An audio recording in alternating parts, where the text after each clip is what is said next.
opalarim, onalarim, akalarim, ukalarim.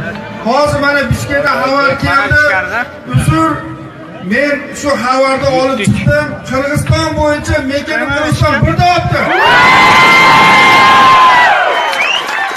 Qirg'iziston bo'yicha mekani Qirg'iziston 53% olib birda olibdi. Mana hozir Turkmanistondan xabar keldi, yuyinglar deb. Bu yutuq hammamizniki. Hammamizni mehnatimiz. Bu Aravonda emas, O'sh oblastida emas, Qirg'izistonda birda olibmiz. Mana Xudo xolasa, opalar, bolalar